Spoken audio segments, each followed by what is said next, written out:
For our guest discussion this morning on Wake Up Nigeria, here is Brendan Nsikak, a visionary events producer, choreographer, and pageant consultant with strong background in theater, dance, and of course, fashion. It's such a pleasure to have you in the studio with us this morning. Good morning. Good morning, indeed. So when we talk about Brendan, there's so many arms to Brendan. That's why I have to say the fashion, because that's the part that you are well known for, which of course eventually birthed the pageants. Yes. So let's run through the dance, the theater, the fashion. How do you manage all three? Okay, I think because it's, apart from having a passion and what you study, it becomes part of life. So anything that becomes part of life, you juggle around it and make it successful. Now you've been hosting the Mr. and Miss Nigeria pageants for 13 years? Yeah, and very long years, time now. Yes. This is the 14th year. Yes. Now, the journey has been consistent, and that is not something that is a mean feat, because the fact is there are so many challenges running this. Now, let's talk about those challenges. What would you say have been the major challenges trying to put this together? I think the major challenges putting things like this together is a lack of government support and corporate support. Yes. So when you say lack of government support and corporate support, what are you referring to exactly?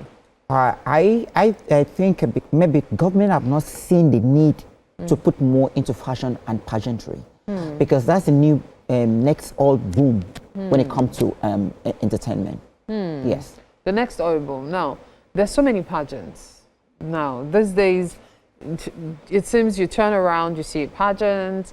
How do you manage to ensure that Mr. and Miss Nigeria stays unique, easy to identify? Yeah, and we are the first mixed pageant in Africa, and we're consistent. That's why back to back every year. We don't repeat content. We produce content every year. We're creative.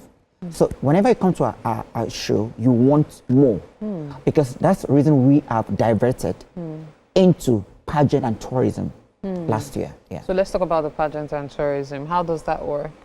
Okay, pageant and tourism. Pageant is no more. It's globally. It's art of and beautiful. Absolutely. And handsome. Just one way. It's how do you portray the Africanism to the world? Because no matter what we do, we can be the Westerners, but the Western want to get us. But how do you preserve your culture for them to see? And that's the reason that I came in partnership with my partner from New York last year, and we merged the first ever info reality show together with a pageant. What did you call it? Info. Info. Yeah, runway reality show. Oh, yes, it's a blend of a fashion designer coming together. It's coming out of Project Runway. Okay. And last year was the first edition. Okay. And to God be the glory, it became big because it's being aired outside the country right now. So where is it being held exactly? ABC US. In and the US? Yeah. Okay, so how do you get your contestants to head over there? Is it a sponsored trip, or is it for pageant enthusiasts in the US? It's pageant enthusiasts and self-sponsored. Self-sponsored. Yeah. Okay. So on average, how many contestants do you have per year? Okay, but like this year we had over 500 that filing for the pageant. We have over 1,200 that filing for info reality show. But of course, you can't take more than 20 for the pageant and 12 for the inferno. Wait, you have 20 and 12, yeah, and then you had entries of 500 yes, and 1,200. Yes. So how do you prune them down? Okay, first of all, we took a visual and we give them a tax online, and every one of them. Every one of them, wow. And this Sunday is a grand audition for the Lagos and Western Zone in Nigeria. Okay, so what's the process? First, you put out the notice that, please run me through it. Or adverts online, you apply online, and you have to make an introduction video, which a panel of judges would go through. Okay. And if you are shortlisted, you'll be given another task online to do. Okay. If you pass it, then you're shortlisted for the physical audition. So the first shortlist is how many people? We prune them down to 120. From 500 to 120? Yes. Okay, so now we put it to 80. Now we have 60 that we need to prune down. Yeah. So from the 60 is where you pick the 20. And from the 1,200 for the fashion aspect of it, We had the first audition in Uyo, southern part of Nigeria, and we cut them down. We had 110, but Lagos is huge. We were able to prune only 100 that we're going to talk to on Sunday. Yeah. Okay, so I noticed you mentioned Uyo, and I know quite well that you're from that area of the country.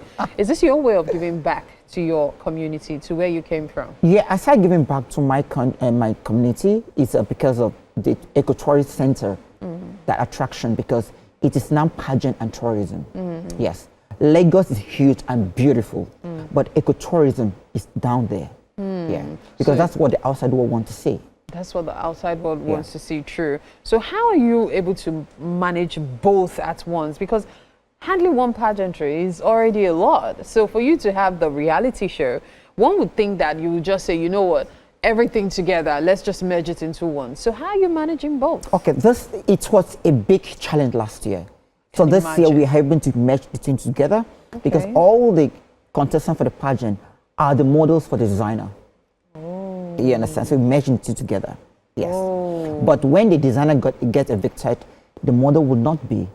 The model will be throughout the final, and the top 3 of the designer will also be to the final. Okay, so 20. Okay, I think I get this now. Let me be sure I'm getting it right. So we have 20 contestants for the pageantry who will then model for the 12 contestants who are the fashion designers. Aha! So it's a reality show for fashion designers on the one hand, and then the pageantry on the other hand. That's why we are different. That's fantastic. It's a conjunction with FATV New York. My partner Bob Carl, where we met 2018 at Bahamas. So he fell in love with Nigeria. He was here last year and he's here this year.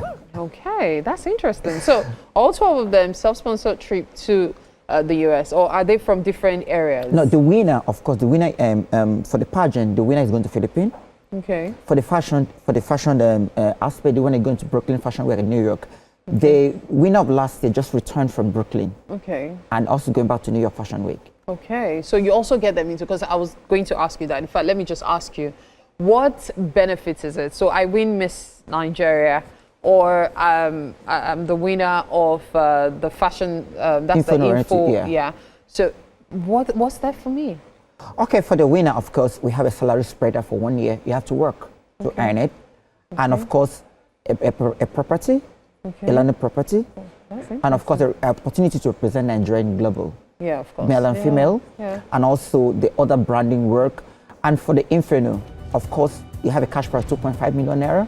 For the winner, 1.5 per second. Then now this year, the top 2 are going global.